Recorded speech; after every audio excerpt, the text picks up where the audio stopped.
Hello, everyone. I'm Basil Siokos, and I'm the Director of Programming for Doc NYC. Joining me for a conversation about the film Miracle Fishing is Director Miles Hargrove, producer Eric F. Martin, and one of the subjects from the film, Linda Ercole-Musso. Welcome, everyone. Thank you. Thanks. Thank you so much for sharing this amazing film with the Doc NYC audience. I'll just jump in with some really basic questions to start, but one directed to Miles is, how public was your father's kidnapping at the beginning? Aside from your family and Team Tom, who else knew what was going on? And did local authorities or anyone else try to get involved, or were you kind of all keeping more or less to yourselves? Well, it spread very, very quickly among his colleagues throughout the world. So there was no keeping it quiet. And I think because of the nature of my dad's work, which was more humanitarian in nature, there was this sort of public outcry. It wasn't really, I mean, there were a few articles about it in US press, but within Colombia, particularly in the Cali area, it was like almost a daily thing for a while in the newspapers. Got it. And when exactly did you begin filming relative to the kidnapping? I believe you said you did it to sort of document what was going on for your dad after the fact, but did you have a sense at the time that this was going to be a coping method for you, like the group dinners and other things that everyone did together, or was it really just kind of like a practical thing, like I want my dad to see what's going on? Well, at first it was a practical thing, you know, just, hey, he's got to see some of these negotiations, he's got to see this and that. But I soon became, you know, obsessed, and then, and then documented all these other aspects, being in dinners and that kind of thing. But it took, I mean, the kidnapping didn't just happen and then I'm like, I'm going to film this. It took a good almost 5 months before I actually started filming. And that proved to be the most difficult part of putting Miracle Fishing together, was kind of the setup, because it was all sort of based on footage that wasn't actually from that actual time. And so I had to build up this whole story to get the viewer sort of up to speed with where we were when we actually really do dive in.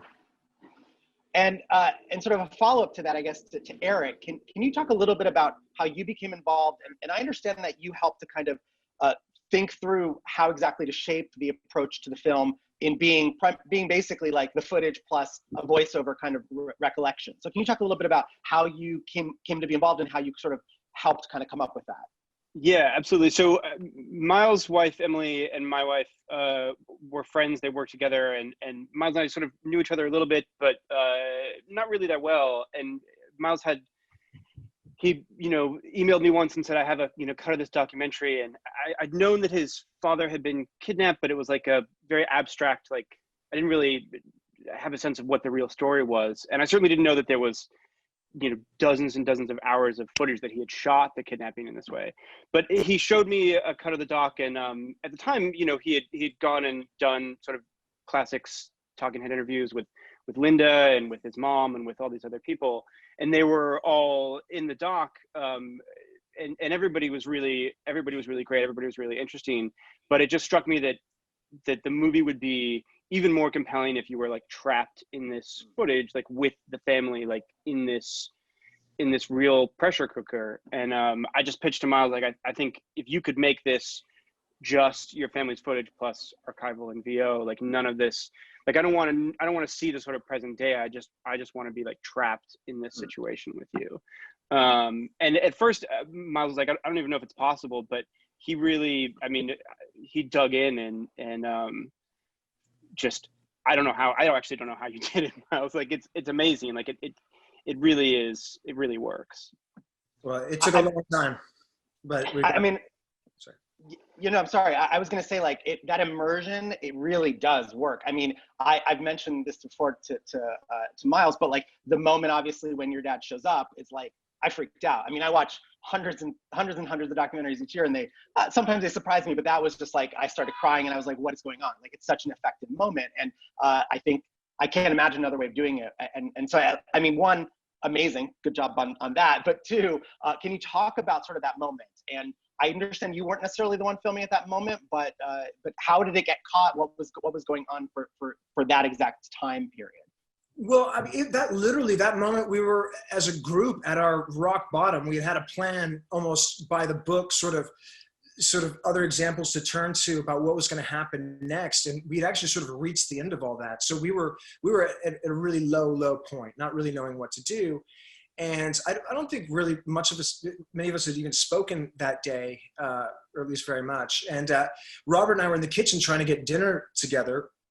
And I was pulling something out of the refrigerator, and I heard this noise coming from the entryway. And it was like, what? And I ran out into the living room, and my dad was just standing there in kind of in the darkness, but with this poncho and this long hair and this crazy beard, and it was all orange. And I mean, my first reaction was absolute, I screamed. It was more scary than it was or more really probably shocking is a better word, than it was anything else at first. This person that I thought about so much for so long, I mean, there he was, but it didn't look like him, but it was him. And then I ran over and embraced him. And Robert had been, was standing right there. It was the last thing on my mind, picking up the camera at that moment. And thank God for Robert, because for many reasons, but that is one of the main things too, is that the camera was always sort of charging, nearby, kind of in the middle of the house somewhere. And it was just right there. He grabbed it, he picked it up and started filming, I would say probably within 6 seconds or so of my dad walking in the door. So I'm grateful to him for that. I am too. I mean, that's such an amazing, unforgettable moment. Linda, I'd love to turn to you for a second and talk about your role in sort of helping to realize this film. So in terms of the interview process and sort of thinking through your experiences of this and what that was like for you to kind of revisit this deeply troubling time period and situation that the family and that you found yourself in. Can you talk a little bit about sort of the process of doing interviews and sort of talking about the film? Well, I mean, the first time I watched the film, I just cried the whole time, and this was 25 years later. It was just so deep inside of me. It was amazing to me. And this is the first interview I've done about it, so I don't have any experience about that part of it. No worries at all. But in terms of like when Eric or Miles went back to you to sort of have you talk about the film, what was that process like for you to sort of remember and sort of relive that experience of the 90s? It was incredibly moving, and I'm sure it was like 10 or 15 years later. And it's just amazing what comes out and what you remember. And it was a very moving experience remembering that as well. And one more for you, which is, we see how the friends and family kind of are figuring out ways to kind of just get through this, get into that sort of survival mode and figure out how to do this sort of impossible task, but still maintain their sanity. The group dinners and joking around and doing whatever you can do. Was there any specific ritual or of activity that you involved yourself in to kind of help yourself personally through this, or to help Susan through it, or help the rest of the family through the situation? I used to swim every day with the dog, Gabriella, and that really saved me a lot. And I used to meditate every day, and also I slept with Gabriella, so the dog, and that was very helpful as well, and smoked 1 million cigarettes and strategized with Susan every day as if, we could come to some solution and solve this. And just being there and having this single focus of this was amazing as well. Not to mention all the dinners and everything that you put together, you planned, you went to the grocery store, you kind of kept it all kind of running for us. Well, thank you very much. I love seeing in the footage, we would just see, just in looking at raw footage, there was all these snippets of Linda talking to Susan, and every time they were planning, they were strategizing, it was their optimism and just rock bottom belief that they were going to solve this it was always incredible. Every time I just happened across a random clip, they were always doing it, and they were always trying to figure something out and never seemed defeated. It was really remarkable just to see from an outsider's perspective. Thank you. And I wonder, Miles, so as we said at the beginning here, you were filming this kind of to show your dad. your dad passed away before you finished the film, as you've discussed before. But what did he think of the footage? When did he see it? I guess how long after he came back to you did you show it to him? And what was his response to this activity that was done around him and for him? Yeah, he saw various snippets of footage fairly soon afterwards, because I just had the raw footage and I just fast forward to this point, and little did I know just how precious that tape was, and I was just back and forth on it and just showing him things. And there was some media coverage at the time. 60 Minutes did a story when he came out, and they used some of the footage. So he was familiar with it. And then over the years, as I would start to put the film together, he saw little scenes that I was working on.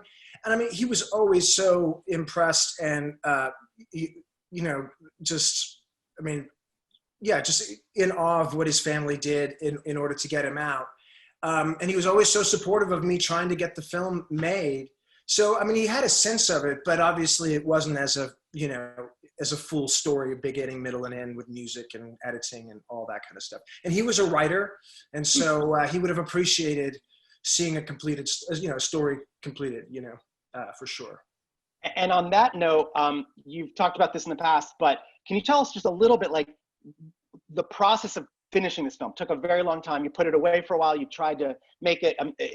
Things didn't quite go right. Like, can you talk a little bit about sort of what, like, the story of getting to this point of finishing the film? My gosh. Well, this film, if I had my way, would have been done in the early 2000s. And that's what I was naive enough to believe when I set out on my quest. And I got my first editing system in 2001, and I was going to get it done within 2 years.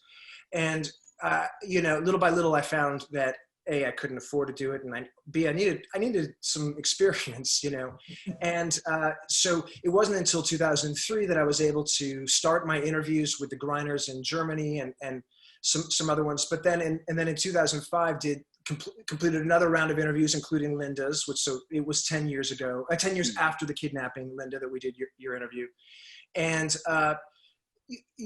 And then realizing that I needed some outside help to help me get the film finished, but nobody wanting to take the risk unless I handed it over to, say, another director or whatever.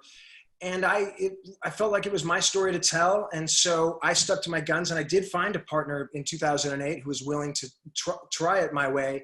And then the stock market fell, and that deal went away just like that. And within a week or so, my mom, who was diagnosed with cancer, and I literally put the film away. She died a year later. My dad, 15 months, unexpectedly after that.